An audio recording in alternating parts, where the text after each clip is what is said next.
Estamos de volta aqui na TV Cidade com o seu programa Esporte Cidade. Eu sou Rodney Brocanelli, estamos aqui falando de futebol com todas as informações do Campeonato Brasileiro, Copa América Centenário e outros esportes. Vamos agora voltar a falar do Brasileirão com a partida entre Palmeiras e Flamengo e Palmeiras, que ocorreu no Mané Garrincha no dia de ontem, neste domingo. Nós já vamos ver aí os melhores momentos na tela. Finalmente o Palmeiras conseguindo a sua primeira vitória como visitante no Campeonato Brasileiro, né, Rafa?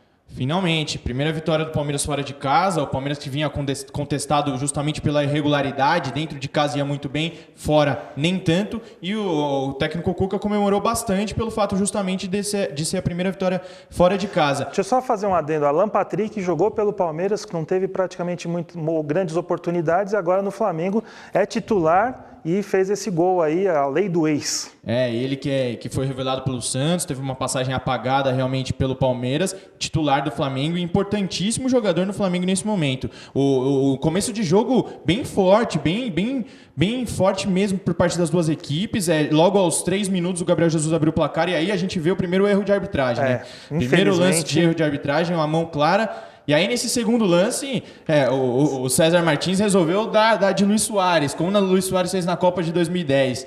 Até mais assintoso o lance do César Martins, espalmando, e nesse caso, sim, o juiz acertou, pênalti dado e expulsão do César Martins. E tem um detalhe curioso sobre o César Martins, né? Ele é emprestado do Benfica, né? E ele tem que voltar lá para a equipe que o emprestou, só que como o Flamengo não tinha jogadores para compor a zaga, acabaram fazendo um acerto e ele fez parte da zaga titular, mas uma partida péssima, e nós vemos a cobrança de pênalti do Jean, que garantiu esse resultado aí, uma boa vitória para o Palmeiras, que deixa aí na briga dos 4 primeiros colocados. O Palmeiras é o quarto com 12 pontos, enquanto que o Flamengo é o quinto com 10 pontos, né, Rafa? Sim, esse jogo que ficou marcado também por uma briga na torcida, né? A torcida, infelizmente, o jogo estava tão bonito. Antes da partida a gente podia ver, analisar as arquibancadas até divididas, tanto torcedores do Palmeiras quanto do Flamengo dividindo o mesmo espaço, coisa bonita, familiar. E no intervalo ficou marcado por briga da torcida organizada do Palmeiras com a polícia militar que estava no estádio. E o pior é que a polícia militar acabou tendo que intervir da pior maneira possível, né? Jogando gás lacrimogênio.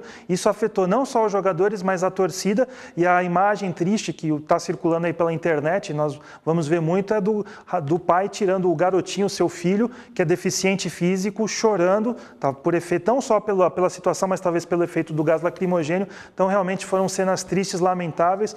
Vamos torcer mais uma vez para que as autoridades tomem alguma providência para que esse tipo de coisa não volte a acontecer, mas a gente sabe que o problema é de base mesmo, é muito mais embaixo, e a solução, por isso, é muito difícil, Rafa. Cena lamentável que a gente não espera, a gente nunca espera ver e sempre acaba vendo, né, no Brasil. Já virou uma coisa comum no Brasil essas brigas de torcidas organizadas com confrontos policiais no estádio. E o pior realmente foi o gás lacrimogênio, uma atitude da Polícia Militar que acabou afetando os jogadores no gramado e também a torcida, principalmente crianças, que tinham muitas crianças nas arquibancadas. Pois é, então, vamos agora dar sequência ao Campeonato Brasileiro, vamos falar de um jogo de 8 gols, né? Atlético Mineiro 4 e Sport 4. O Atlético que estava em vantagem até os 27 minutos do segundo tempo, mas aí acabou dando espaço aí para o Sport fazer chegar ao empate com gols aí no finalzinho do Edmilson e de Diego Souza, o interminável. Realmente um jogaço, o Robinho que atuou muito bem.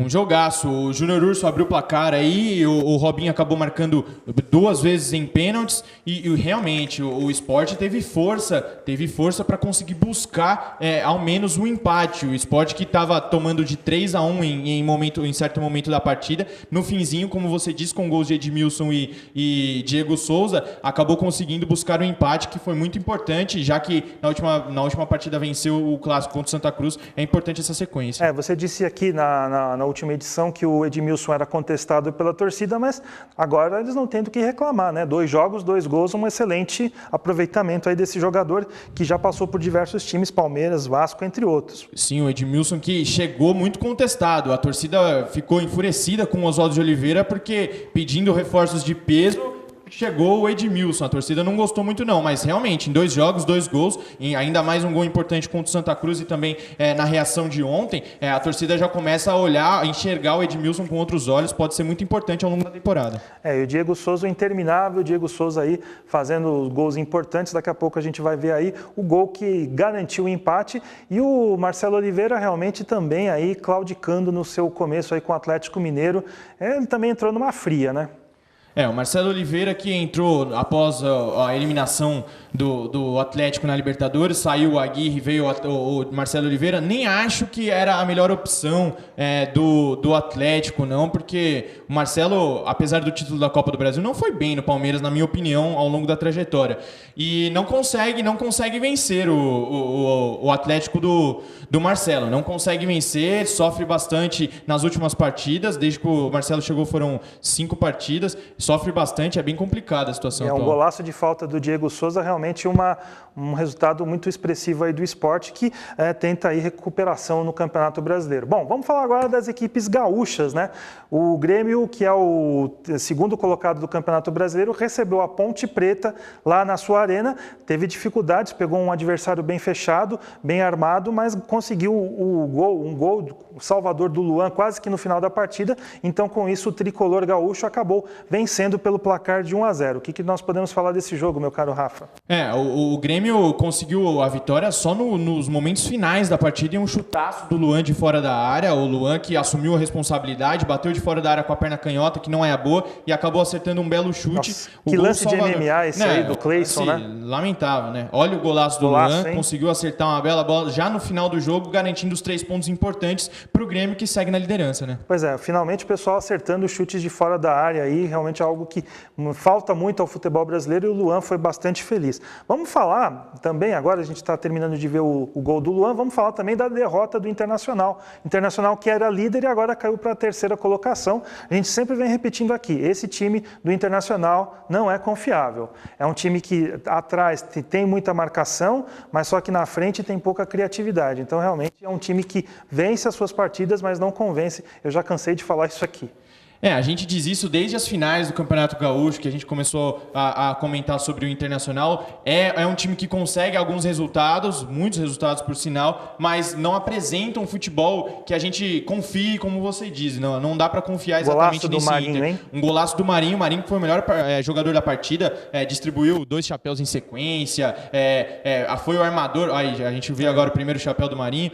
Foi o armador da equipe na partida, foi um jogador que partiu muito para cima da defesa do Inter, e foi importantíssimo o gol que deu a vitória ao Vitória. Pois é, com esse resultado, o Vitória chega aos 10 pontos, aos 8 pontos, e está na 10ª colocação do Campeonato Brasileiro. Então, e com isso o Inter perdeu a invencibilidade no Campeonato Brasileiro. Pois é, e está na 3ª colocação, repetindo aqui o que nós já falamos anteriormente. Agora, vamos ao jogo do sábado, o jogo em que eu e o Rafael Pereira nós estivemos lá para transmitir essa partida pela Prêmio Esportes. Então, o Corinthians venceu o Coritiba pelo placar de 2-1, um jogo muito complicado para o Corinthians. A equipe visitante acabou abrindo o placar num rápido contra-ataque, mas depois aí com as alterações do Tite, o Tite mudando bastante, praticamente abrindo mão da defesa e colocando meias e atacantes, e aí o Corinthians conseguiu chegar ao gol salvador nos acréscimos.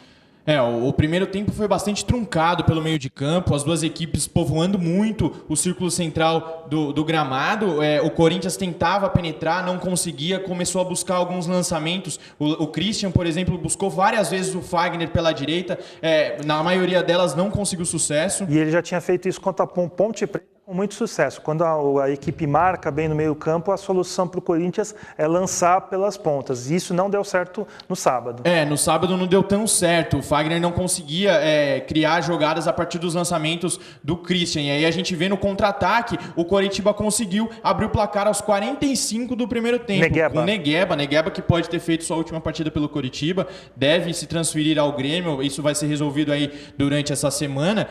O Corinthians não conseguiu penetrar, teve algumas 2 ou 3 oportunidades boas durante o primeiro tempo, mas que foram paradas no goleiro Wilson. E o que chamou a atenção nesse gol do Negueba é que ele fez esse gol entrando pelo meio, né? E o Negueba estava praticamente muito pelo lado do campo, pelo lado direito, fazendo não só uma função ofensiva, mas uma função defensiva também. Exatamente. O Pachequinho, que assumiu o time do Coritiba, colocou o Negueba pelo canto direito justamente para tentar segurar o ímpeto ofensivo do Corinthians por lá, porque o Wendel subia muito, o Marquinhos Gabriel caía muito por lá também, e isso funcionou até durante boa parte do jogo, mas no final o Coritiba acabou sofrendo mais uma virada, foi a terceira virada nesse campeonato. O Coritiba sofreu com gols de André e Wendel para virar o jogo no finzinho para o Corinthians. Rapidamente, Rafa, o que você pode me dizer das alterações do Tite? Ele tirou o Christian para colocar o Danilo, tirou um volante, depois tirou o Pedro Augusto, o zagueiro, Pedro Henrique, melhor dizendo, para colocar o André.